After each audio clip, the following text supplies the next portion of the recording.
नमस्कार, आप सभी का स्वागत है भारत 24 पर। मैं हूं आपके साथ पूर्णिमा मिश्रा। शाम के 6 बज चुके हैं और वक्त है दहाड़ का।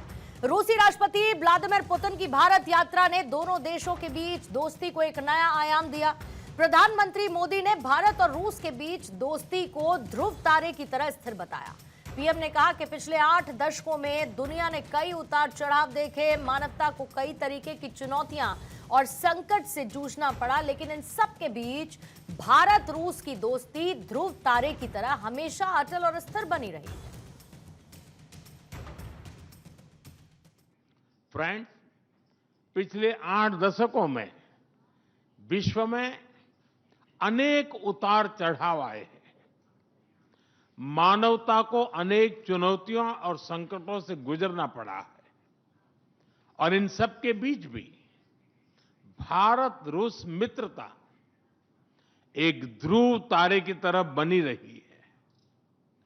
परस्पर सम्मान और गहरे विश्वास पर टिके ये संबंध समय की हर कसौटी पर हमेशा खरे उतरे हैं। आज हमने इस नींव को और मजबूत करने के लिए सहयोग के सभी पहलुओं पर चर्चा की। आर्थिक सहयोग को नई ऊंचाइयों पर ले जाना हमारी साझी प्राथमिकता है। और इधर रूसी राष्ट्रपति व्लादिमीर पुतिन ने प्रधानमंत्री मोदी को रूस आने का निमंत्रण देते हुए भारत को बिना रुकावट के तेल की सप्लाई जारी रखने का ऐलान किया। भारत और रूस के बीच किसी लड़ाकू विमान या फिर बड़े रक्षा सौदे का ऐलान नहीं हुआ, जबकि इसकी उम्मीद की जा रही थी। हालांकि डिफेंस को लेकर पुतिन ने कहा कि पिछले करीब 50 साल से रूस भारतीय सेना को हथियार देने और उसे आधुनिक बनाने में मदद करता आ रहा है, चाहे वो एयर डिफेंस फोर्सेस हो, एविएशन हो या फिर नेवी हो। पुतिन ने कहा कि उन्हें पूरा भरोसा है कि ये दौरा और यहां पर हुए समझौते भारत और रूस की रणनीतिक साझेदारी को और गहरा करेंगे, जिससे दोनों देशों और भारत रूस की जनता को, लोगों को फायदा मिलेगा।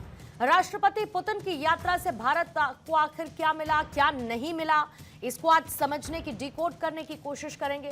लेकिन उससे पहले देख लेते हैं कि इस यात्रा को लेकर देश की तमाम राजनीतिक पार्टियों का आखिर रुख क्या रहा।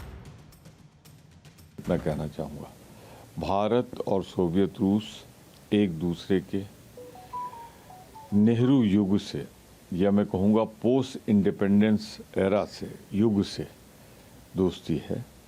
अब 2030 के सपने देखें, 2040 के देखें, भारत और रूस एक दूसरे के सहयोगी हैं और ज़्यादा एक दूसरे के विकास में और सुरक्षा में सहायक हो सकते हैं। हमारे रशिया के साथ संबंध बहुत मजबूत हैं।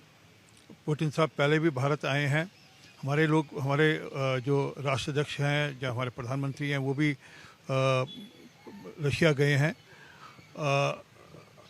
हमारे समझौता, हमारे जो संबंध हैं वो बाकी जो दुनिया के जो बायलैटरल्स हैं उससे अलग हैं और रशिया हमारा थ्रू आउट एक मजबूत दोस्त की तरह खड़ा रहा है। No, I think these are very important gestures, and I think you must understand that diplomacy is both symbol and substance. The symbolism is very much an important part of our foreign policy outreach.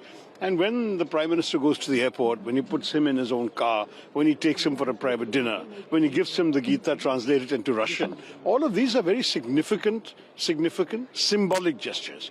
But they are not a substitute for the substance. The substance is going on right now behind closed doors. We don't know what's being discussed. Foreign policy relationship between two nations, इसको optics गले मिल लिए, इस सबसे थोड़ा अलग। इससे क्या होता है ना कि वो रिश्तों की गर्माहट, क्योंकि दो मुल्कों के बीच का रिश्ता है और इस रिश्ते की बुनियाद बहुत गहरी है।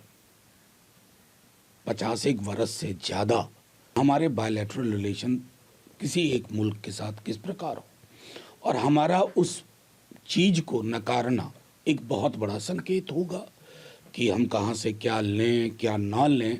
ये एक ऑटोनोमस डिसीजन इस मुल्क का है जिसका नाम भारतवर्ष है, इंडिया है।